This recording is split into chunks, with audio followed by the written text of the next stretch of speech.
They're eating the dogs, Kieran, in Tuscaloosa. They're eating the you dogs. know that? They were They're eating the dogs. Oh, a meth raccoon. Yeah. Just awful. There is nothing good about this. It's the worst possible scenario for the CFP, for the national championship. Notre Dame is a mid-program with really good marketing. And the Michigan players are going to look at that, and anybody who's committing to Michigan in the next years, and just go, I want to beat them even more. Like, I wanted to beat them when I first came to the school. Recruits are going to see this. And we're also sorry that you have to watch a Brian Kelly coach football team. We can only imagine how difficult that must be for you, knowing that you're not going to win a big game ever with him as your coach, and that you're rooting for a child murderer. This podcast has gone off to a really weird start, but I like it. I love it, though. I'm a big fan. We're back. You might notice this week, for those watching the video, if you're listening to the podcast, go subscribe to our YouTube. The video is so much better. You get to see my beautiful face every week. No, you might notice it's just me this week. There's no Kieran. You'll probably notice due to a lack of red on your screen, except for behind me. Kieran was fired, unfortunately. It wasn't working out. We were having some issues behind the scenes, so we had to let him go. So we're looking for a new co-host, preferably Irish, preferably bright red hair. And yeah, so send your applications, DM them to BellyUpKev on Twitter. We will go through them, me and the Tailgate and the Quad team. No, I'm just kidding. Kieran had some work stuff come up this week. He told me earlier in the week. So no Kieran this week, unfortunately, but we have, I don't want to say better because it's different. It's different. As Stewie said, it's different, so it's better. We have Jared from the corner booth filling in this week as a guest host. If it wants to let me add him, there we go. Jared, how you doing? I'm good. I already got beef with Curt Cignetti, but we haven't even talked about that yet. It's weird. It was the first time, I think, since probably January, I actually had to genuinely go and start doing college football research topics besides listening to your show. So basically on our show, we've been doing a lot of UFL, NBA, MLB, draft. And I'm like, I miss college football. And then you're like, hey, you want to fill in this week? I'm like, sure. You know what? I miss talking college ball. So we're here. That has been the best part about doing the off-season stuff, just being able to talk about college football long into the summer. Like, it never left. Probably not going to be doing a big topic this week like we have been doing. I don't want to pick anything and have Kieran feel left out. So we're going to go through some of the big news this week and go from there. And probably the biggest news of the week. A Shedeur Sanders fan is suing the NFL due to emotional trauma from his slide in the draft. And I think the question on everyone's mind with this, Jared, is, has Mel Kiper gone too far? So my favorite part of the Mel Kiper crash out is you had to have Reese Davis and I believe Louis Riddick and multiple people on ESPN try to calm him down on air because what he was starting to say was going to get him fired. Like at some point, there is something you could say that's just going to get you canned because he's like, oh, the entire NFL has been screwing up draft classes for years with quarterbacks. And I'm like, aren't you the same man who said if Jimmy Clausen wasn't a quality starting quarterback, you'd retire? We're still waiting there, Mel. Hey, he said he gave himself 8 years. So it's been, 7 years too late? 10 years too late? I was going to say, we're going back. That's the Cam Newton draft. So 2008. No. Okay. Yeah. No, that was 2011 Cam Newton. So yeah, 2011, so 2019, 6 years. He's 6 years. He still has negative 6 years to see if Jimmy Clausen is going to be a successful NFL quarterback. Yeah. It might be the year before Cam Newton. No, it was the year before Cam Newton because Cam Newton wanted his number. That's why he picked number 1. Yes. So 2010. Okay. Yeah, it was the Shady Boy Jeremy Maclin draft. What is this? 55 is how old this fan is, and he's suing the NFL, saying they the owners colluded to not draft him. I mean, my favorite. So I have it up right here, right? So I actually took the bullet points. I took the liberty of doing this. Some of my favorites were formal acknowledgement by the NFL regarding the emotional distress caused by their actions and statements, a retraction of slanderous big word there, slanderous statements made about Shedeur Sanders, along with an apology for any harm caused to his reputation.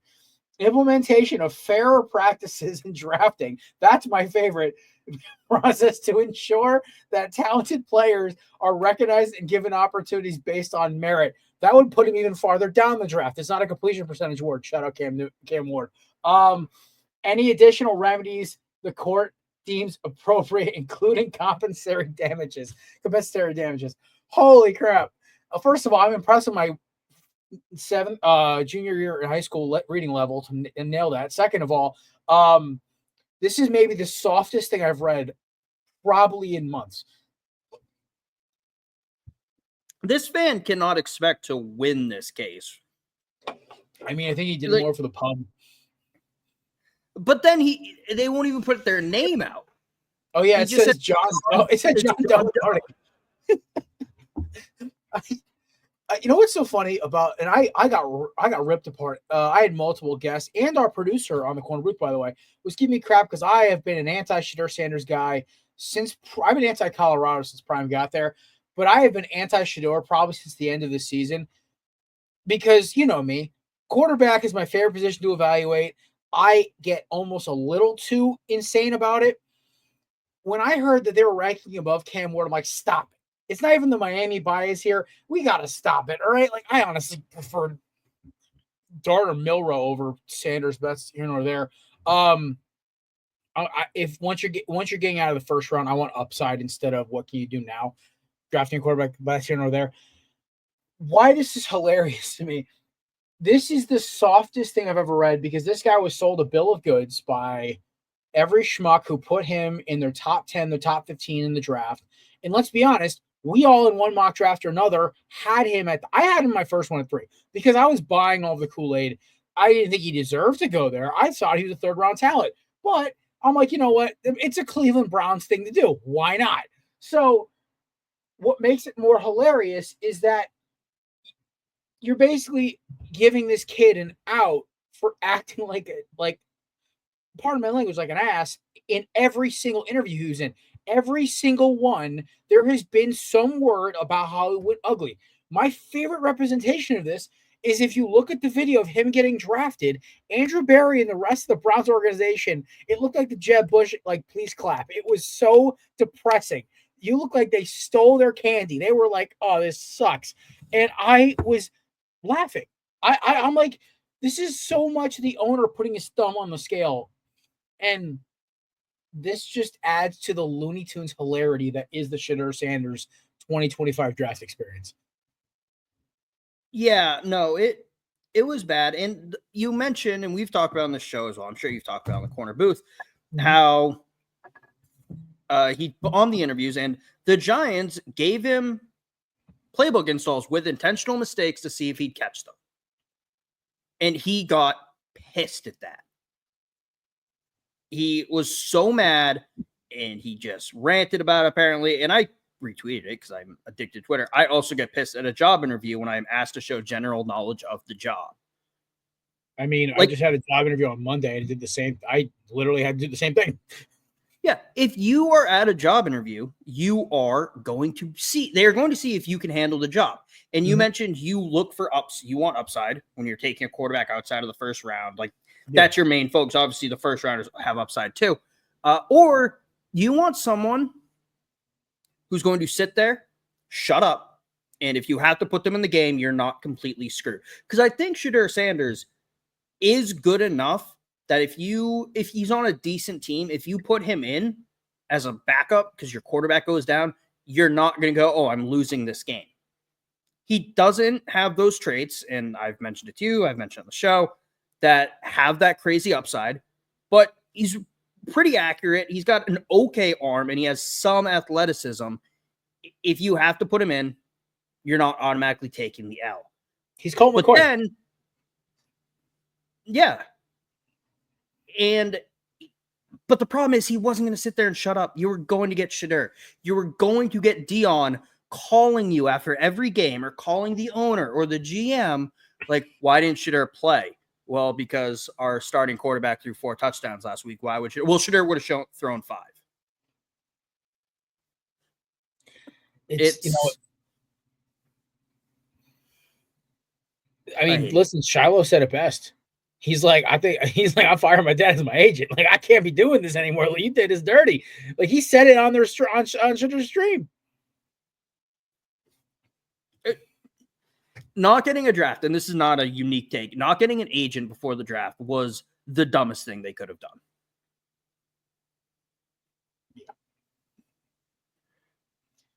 But all right, I'm banning Shedeur talk from this show. This is now like 3-4 weeks in a row. I'm good with it because you know what? I feel bad for Nate because Nate's a Shedeur fan, and I feel so bad because I drop nuclear bombs on Shedeur every time I talk about him because I like when a quarterback, if you are going to be an overtly cocky, out of control ego player, dude, you better be the best damn player on the field. I'm sorry. You better light up that scoreboard. You better be like, okay, yeah, but like his dad was. His dad is the ultimate example of, yeah, he talked a lot, but he backed it up and then some.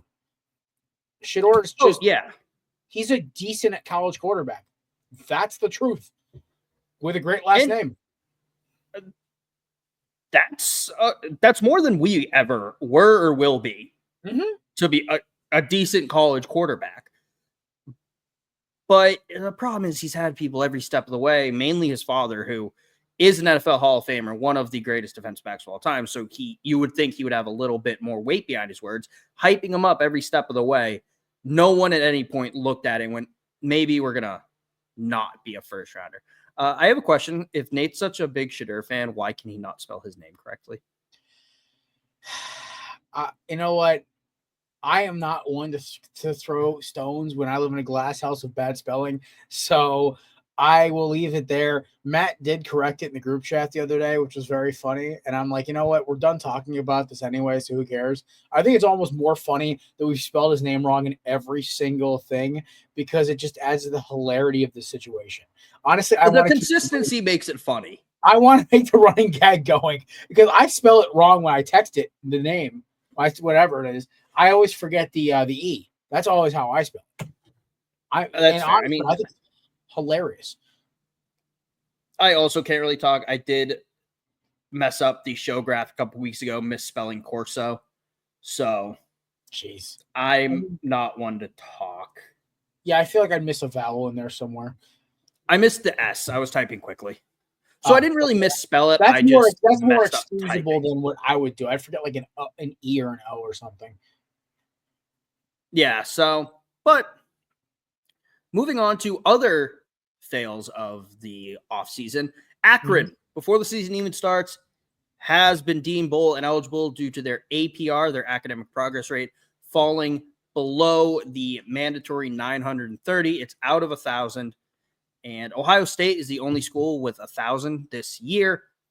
But shout out the Akron Zips, and I think they're going to be my new mid-team to root for this upcoming season.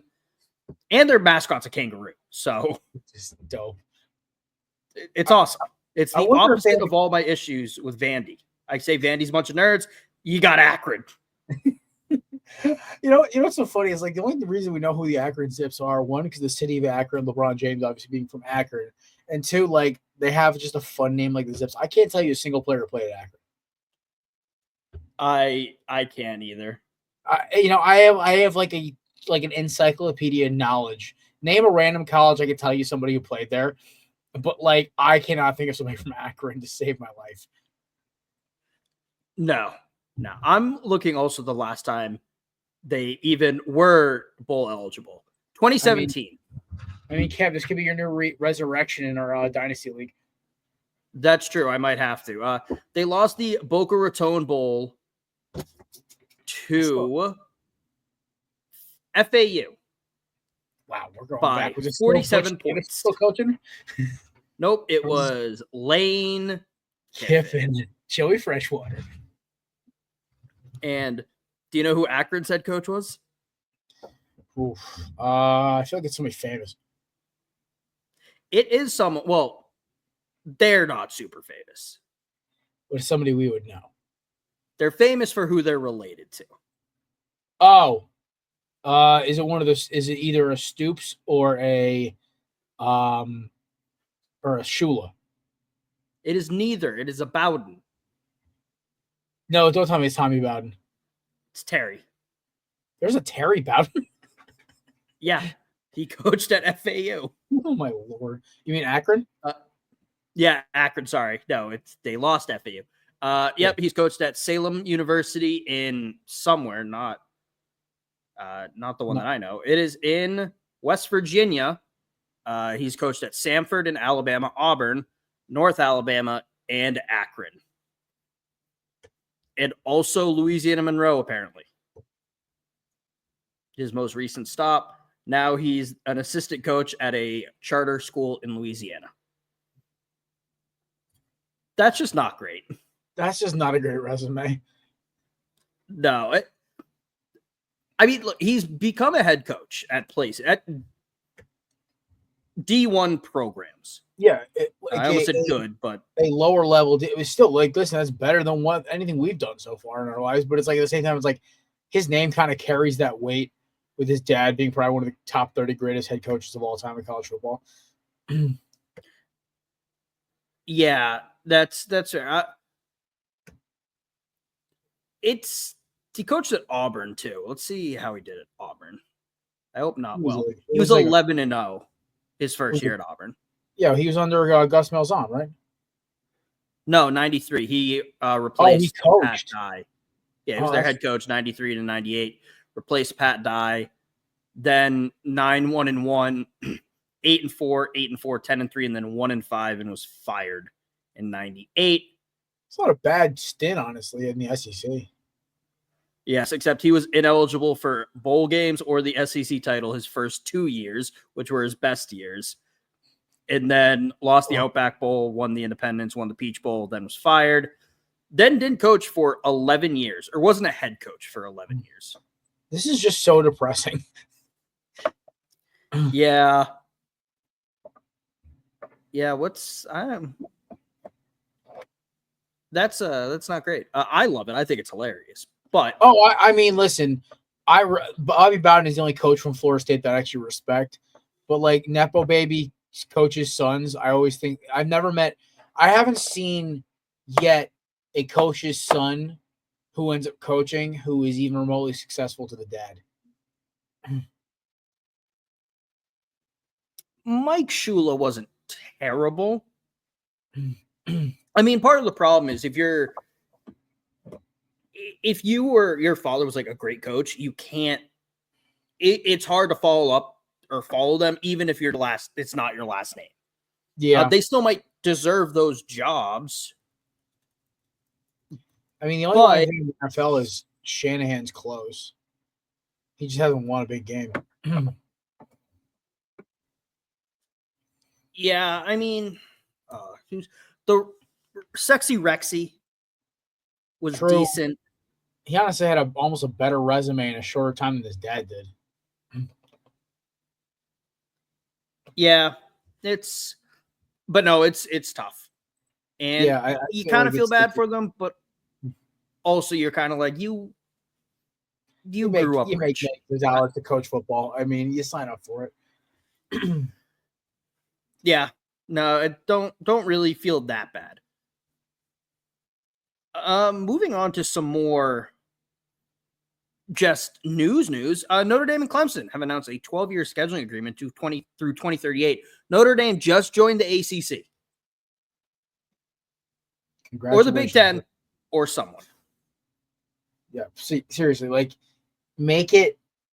Just do it. I mean, this is officially the Notre Dame Clemson. Can we just call it the Jared Hate Bowl? That's true. I mean, would it be a bowl or would you want to make it like a round robin tournament? Yeah, because I mean, Jared's hierarchy of hatred is it's always a 5-team race, but these two are always in like top 3 every single year. Yeah, Syracuse like Syracuse actually this year, so it's a fun time. That's disgusting. Well, it's because of what their head coach said after they upset us. Really pissed them off. So that's right. I was like, I hope they come into Miami and get absolutely smoked. The only thing you should think about Syracuse football is, oh right, they have a football team. Oh yeah, they had McNabb and Dwight Freeney and Jim Brown. They're actually good in 2020. Oh, in 2020. I mean, like the last 10 years. Oh, right, they still have that. They had Greg Paulus as a quarterback at one point. That's hilarious. Duke basketball star Greg Paulus. Interesting. Do you see unreal or semi-real to Clemson? Their power forward in basketball, Eiflin or something, is converting to tight end because he has no more basketball eligibility left, but he can use one extra year for something else. Hey, listen, get some free classes out of it. Maybe he gets drafted. I mean, it's worked out for a couple good players so far. Oh, I'm not judging him for it. You get that bag, get that education. Go for it. My boy Cam McCormick did like 8 years, man. Cam Rising's on year 12. No, Cam Rising medically retired today. Oh, I didn't even see that headline then. He also went through the draft process. He decided not to come back for an 8th year. I think he knew he was going to retire. I mean, dude, he was starting to get like those Matthew McConaughey, Dazed and Confused kind of vibes. Yeah. It reaches a point where you just got to hang him up. I think he has a degree, though. Yeah, I would hope to God at this point he has a degree after 8 years in college from 3 very good institutions, or 2. Wherever it was Texas and Utah, or did he go to another school? Yeah. I saw something earlier mentioning he has a degree from Nebraska, but I was like, he never played for Nebraska.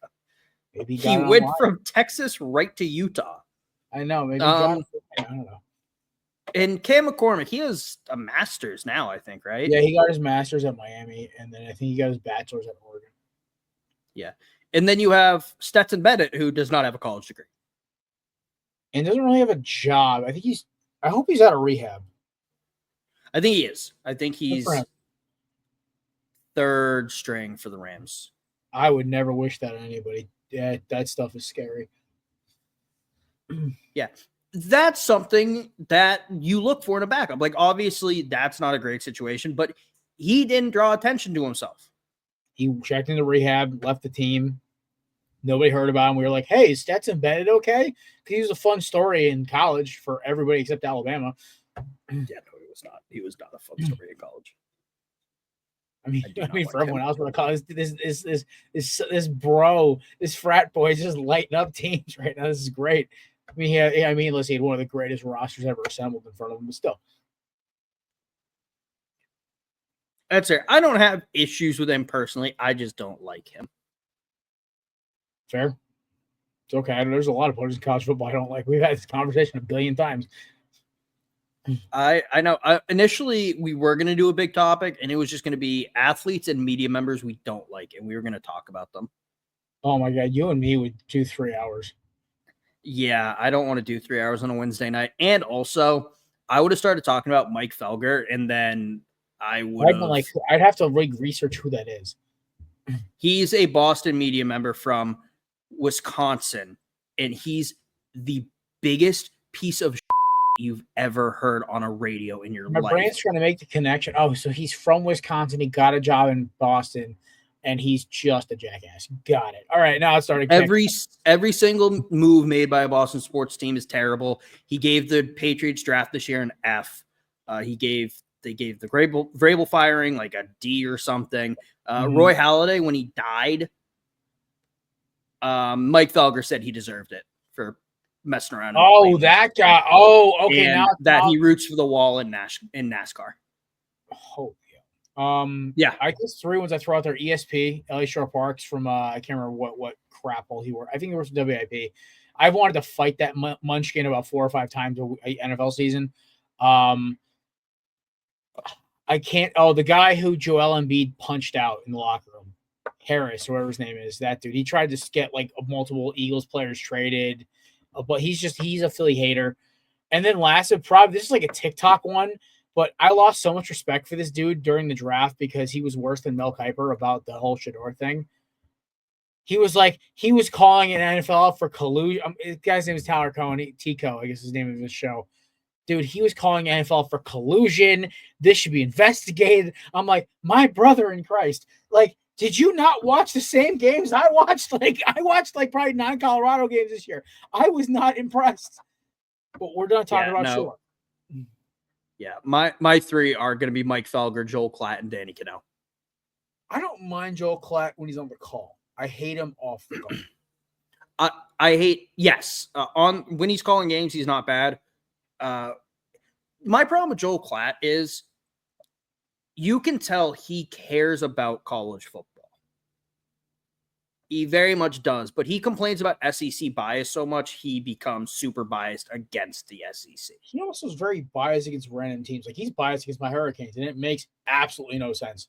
I don't know if they beat him up when he was at Colorado or something, but he hates Miami. I don't understand why. It's a very strange paradox. I cannot figure it out. I think he just hates the historically good teams. And then Danny Cannell, I think, just hates college football and is super biased against the SEC. So I hate him. But on to some more quick hitting news. The Big 12 extended their commissioner, Brett Yormark, another 3 years through the end of 2030. It's just a move they had to make. He kind of stabilized the conference that very easily could have fallen apart when Texas and Oklahoma left.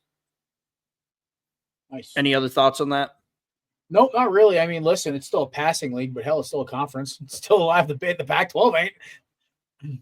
That's true. And before last year, top to bottom, it was still better than the ACC. That I will not argue. Up to your neck of the woods, Jared. University of New Haven is going to begin transitioning to the D1 level, and they will be joining the NEC, eligible for championships in the 2028-2029 school year, in a year when we're losing St. Francis to the D3 level from FCS, in the year where people are getting duped into Kent State moving from D1 to D3. No, I'm not going to name names there. Shush. It's nice to see. I hope New Haven does well. These guys were my school's rivals.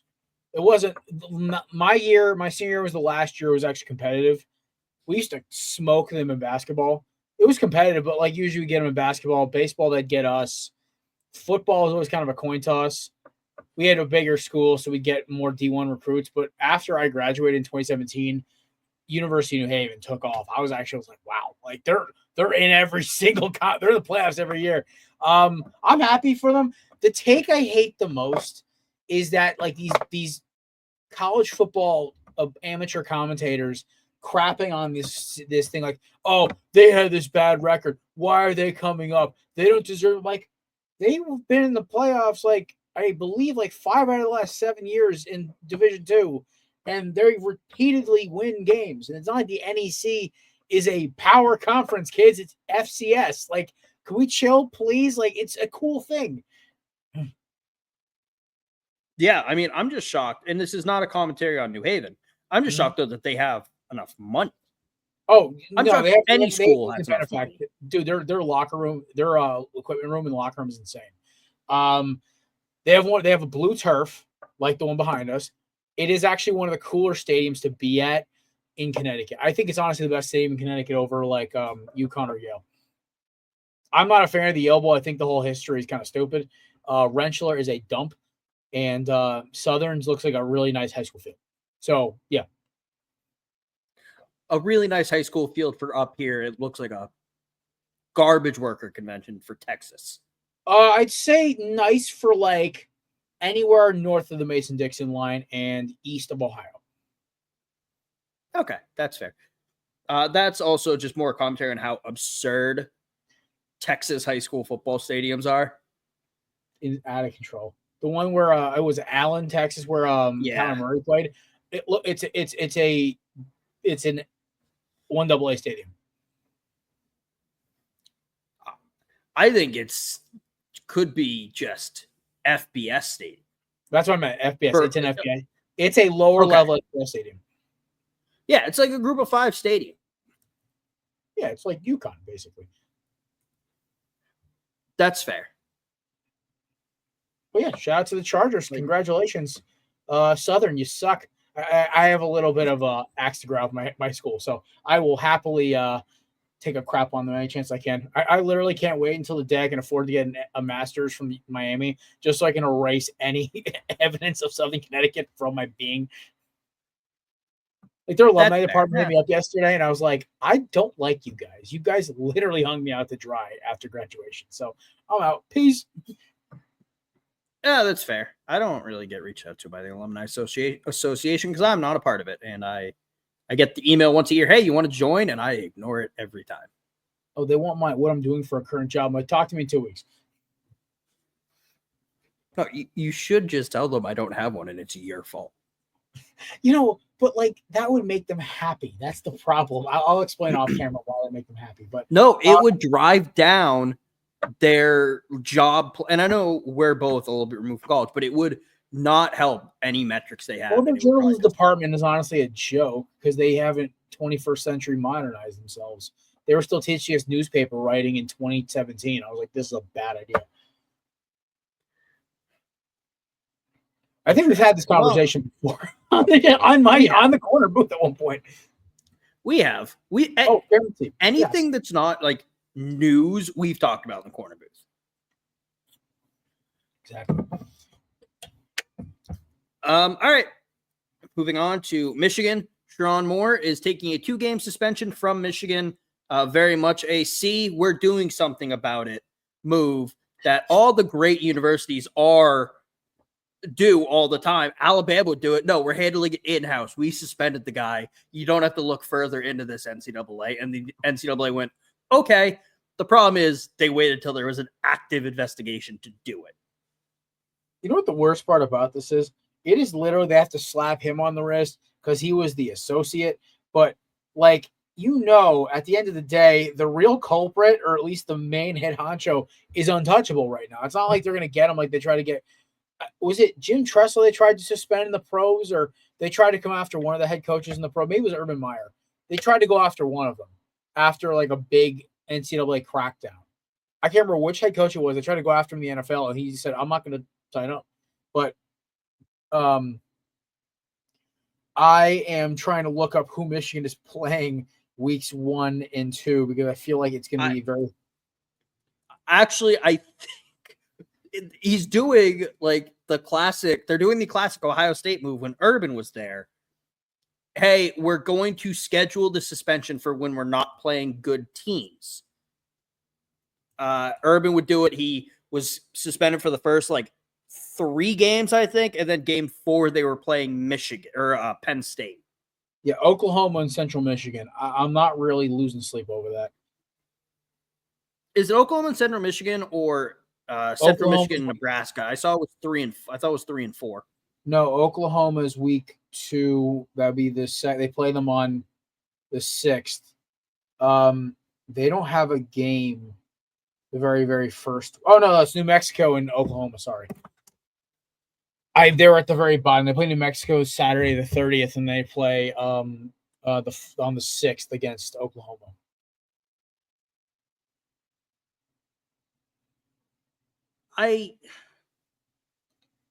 Are we sure it's week 1 and 2? I mean, New Mexico's awful, and Oklahoma is going to be tough without a head coach. But I feel like it's still probably doable. Yeah, no, it's week 3 and 4. It's Central Michigan and Nebraska. Are you serious? But Nebraska is actually supposed to be good this year. Or at least halfway decent. Better than Oklahoma. Probably. That's hilarious, though. Oh, my Lord. Not on. Oh, I'm shocked they didn't go, hey, so you're suspended week 1. And week 3. And then, or week 1 and then week 8. Whenever they're playing Northwestern. When they got to play Northwestern or something, who doesn't even have a football stadium still. Yeah. I'm shocked they actually did back-to-back weeks, but it's hilarious that they're doing it not to start the season. Yeah, that's that. Well, we do listen. The 3 biggest conferences in college football are all run semi like a family. All right, we know the SEC's got some pull. I've said 1,000 times how the ACC referees are corrupt, and the Big Ten literally changed the rules to get Ohio State into the championship game. So at this point, like, we know what's going on. Okay, there's no yardstick too short and no obstacle too high for these teams to overcome for their big players. Yeah, and I can't comment on it. I root for one of the teams that their conference likes. I root for one of the teams their conference doesn't. That's true. Speaking of people who don't like the team you root for, Curt Cignetti cannot keep other teams' names out of his mouth. Adam Brenneman on TikTok was talking about things Curt Cignetti said, calling out schools, cutting massive checks. He's named Notre Dame, Miami, and Texas Tech alongside the usual suspects, snitching on teams that have $40 million rosters. Texas Tech is not a usual suspect. I just want to get that part out of the way. So we're going to ignore them for this. I think the last time they were ranked wasn't that Graham Harrell and Crabtree? Like, are we on that? I think that's how far back we're going right now. I think so. He's also, here's the usual suspects: Texas, Ohio State, Oregon, Notre Dame, Miami, and Texas Tech, who's again not not a usual suspect. Jared, as the school mentioned in this, what are your thoughts on old Curt's comments? Well, you come off like a sore weenie because you were the biggest embarrassment in the college football playoff last year. You got absolutely dog walked in the first round, and it was utterly hilarious. Indiana was basically the biggest. Me and you had a 45-minute text conversation about this, about how this was a joke of how Indiana did not belong in the playoff. Cignetti comes off as this brash, tough guy, but yet he sounds like a little whiner. A lot of these teams have big NIL like piggy banks. I'm going to read you off some of Miami's. I'll just say two of Miami's boosters. You tell me if they have money. A-Rod, The Rock. There's a couple $100 million in there. Just one literally owns a professional basketball team. The other one, second biggest, one of the most popular tequila brands. It's not good, but still popular. And then owns, one of the better sports drinks and like wrestling, movies, everything else. Guys, and then there's thousands of alumni NFL players because Miami was a factory.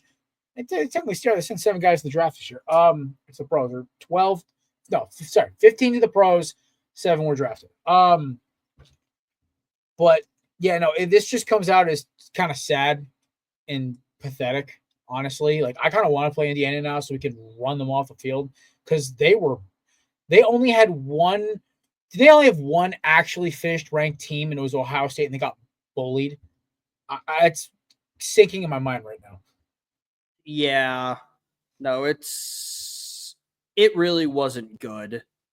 I'm also looking at Indiana's boosters right now, or alumni. They're not great ones. What is it, like, I'm really stretching here. I don't even know if they mention him. I look quickly. I have to go to a separate. All right, so I'm on their Wikipedia page. I have to go to a separate page about their former athletes, but they mentioned Gene Monahan, New York Yankees trainer, Hendrick Motorsports consultant, and Jeff Sagarin. Lord. Those are the ones you're going to mention. Not talking down to them, but there's probably more that they should mention. Kyle Schwarber. Yeah. OG Anunoby. Oladipo. We can even go down to the Bobby Knight days when they won with him there. Like, there had to be great alumni back then too. But what cracks me up is then you look at the other usual suspects. I mean, like, OSU's got a zillion of them. Texas, you got the McConaughey's of the world, and Glenn Powell. That's just the actors. Notre Dame, obviously. I mean, then again, though, Notre Dame, I don't know how much Notre Dame actually does with the NIL. I feel like there's a joke here to be made about half it going to I think it's unfair if Notre Dame and Boston College get involved with NIL because they could get the weight of the Catholic Church behind them. Yeah. I didn't even know. Oh yeah, Boston. Yeah, you guys talked about the Boston. If you hate Notre Dame, but you're a Catholic, you root for BC. I love that. I love that segment, by the way. But it's so funny. Like, we went to a game at BC like 3 years ago, and I'm like, this feels odd like a Catholic school, and I didn't even realize it was a Catholic school until you said something about it. Yeah, no, it is. But no, Jared, I'm gonna be honest with you. I do not know why you're so upset about this. Oh no, it's kind of like when you're walking by like I don't know, by like a fence, and like your neighbor's pet swiped at your ankle, and you draw a little. That's how I kind of feel. I just want to like what the hell? Like what's your problem? Like, we didn't do anything to you. And here's the thing, though. I don't get why anyone's making a big deal out of it. Oh, I just think it's kind of this school.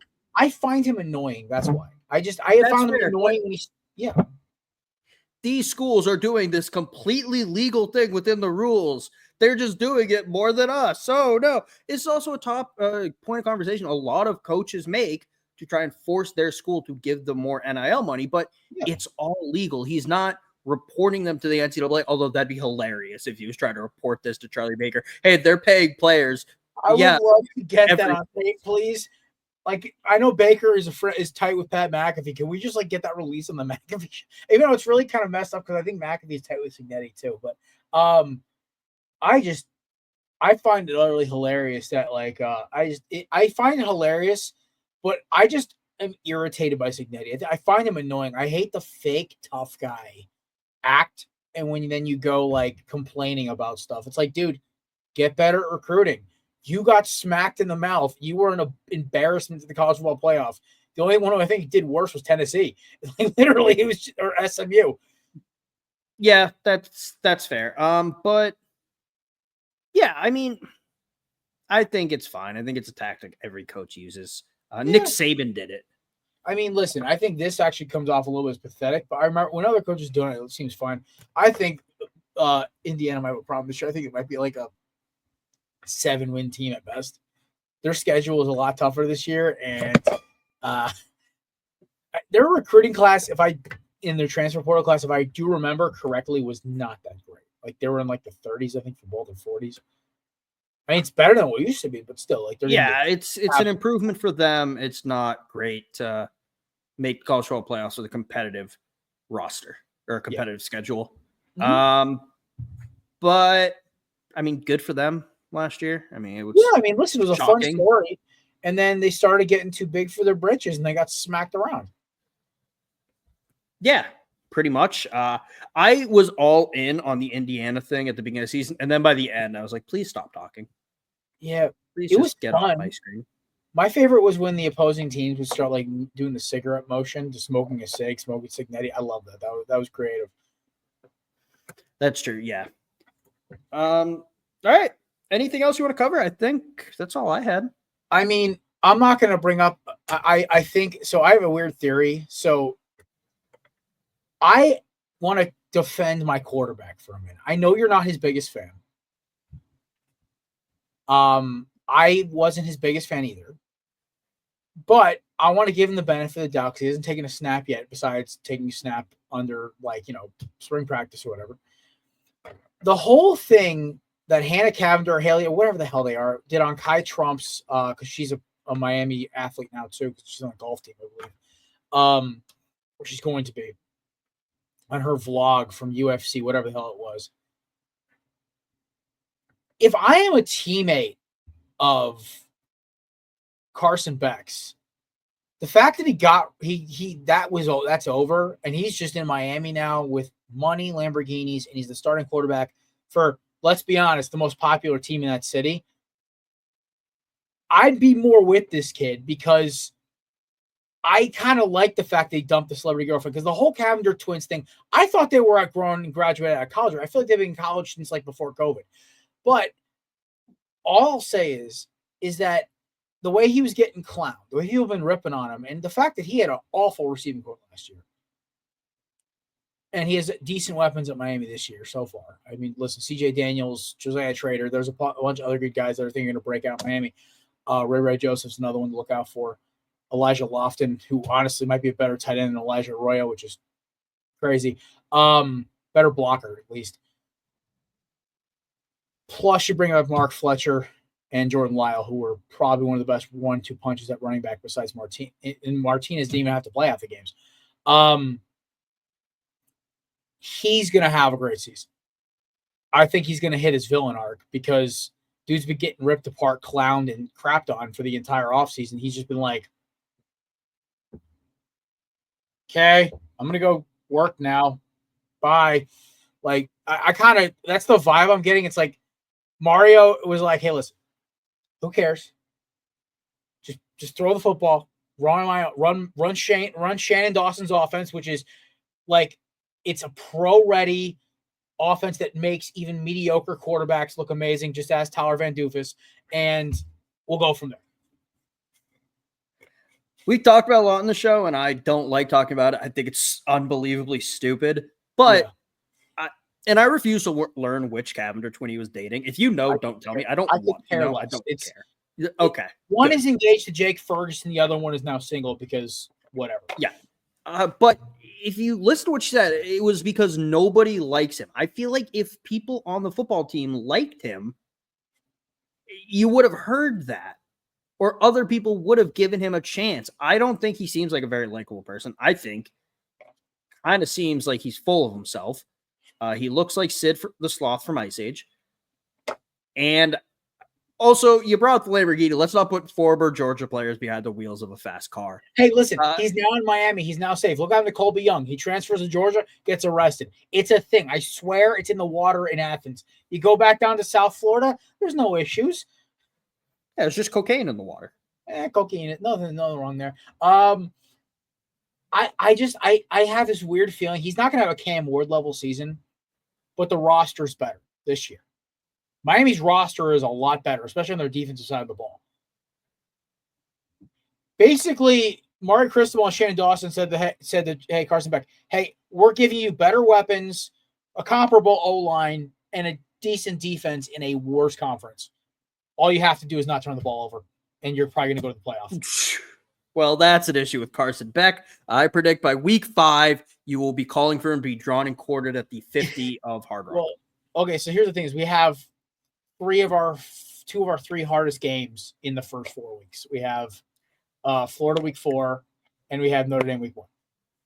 And when he throws 3 interceptions in one of those games, you're going to forget. You're not going to tell yourself, this was our hardest game. You're going to be like, I want him dead. You forget that besides Cam Ward, I have experienced Malik Rozier, Jarrett Williams' drunk ass, who would show up hungover to games.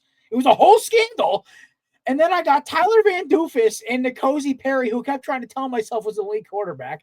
And then you go down the list. The only rain of sunshine I had for a year was Derek King before he got his ACL busted. And then I had to deal with the Jake Garcia experience, which he was drafted ahead of some guys who are in the NFL now or picked ahead for like recruiting.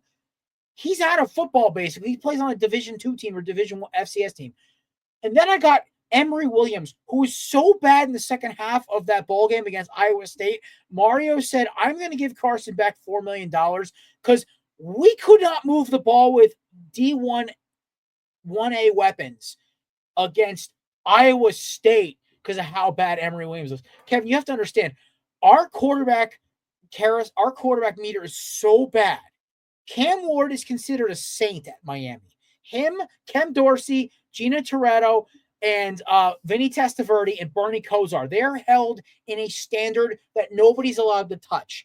Everyone else, like the Brad Kayas of the world who weren't awful, Derek King was great for a decent amount of time, they're loved, but there's 5 quarterbacks in Miami who are held to a standard where they are saints. The rest of them can burn in the pits of football hell because they are the reason some of the times we lost games. Yes, Tyler Van Dyke, I'm talking about your overrated Connecticut butt. You were awful. But listen, Carson Beck basically has a line to hit that's so low because, yeah, he's following up Cam Ward, but real Miami fans understand the bar is so low for a Miami quarterback. He basically has to be good. Like, he can throw 15 interceptions, but if he has 29 touchdown passes or 28, nobody's going to care because we're probably going to have only 2 losses and probably be in the ACC title game. I think next week I'm just going to go to old Corner Booth episodes, find you talking about Tyler Van Dyke before he actually started playing football, and just do a segment of that because you were so high on him. I know, and this is why I'm so angry about him because he looked so good in his high school tape and his first stint at Miami as a freshman. I don't know. He had like Carson Wentz syndrome. He got some hit and knocked his bell loose, and he was awful ever since. I can't figure it out. That's fair. I also have things I could say about Carson Wentz, but this is a college football podcast, so we're not going to get into it. I just wanted to express my support for our quarterback, and I am going to give him a very long leash because I had to watch Malik Rozier lose us games in 2017 when we had an elite roster. So, yeah. That's fair. Everyone pray for Carson Beck's upcoming season so Jared does not lose his mind. I'm also an Eagles fan. Life could be worse. That's true. It could be better. You could be 2 dynasties at the same time fan. I am the worst kind of person you know. I wasn't born on third base. My mom left. I said as a sports fan, not as with parents. Oh, okay. No, that's fair. All right. That is our show for this week. Kieran will most likely be back next week. Jared, thank you again for coming on, filling the void. I appreciate you wearing the U hat. There is some orange on there, so I don't miss Kieran too much right now. Well, I mean, I also have the Uncle Ed jersey behind me too, so it's not. I try to keep. I had like my baseball hat from my men's adult league team on. I'm like, let me throw something on. It's Miami at least. That's true. It's the orange. It's really it's what I'm used to on the screen. I mean, my beard's partially orange. I mean, like I'm not full ginge like your like our boy, but I'm only what your brother calls a quarter ginge. So, yeah. I mean, you've met Kieran. His hair is basically the color of our logo. That's my lad. I love Kieran. So, yeah. Me and Kieran were just doing nothing but causing trouble at your wedding and at your bachelor party. So, yes.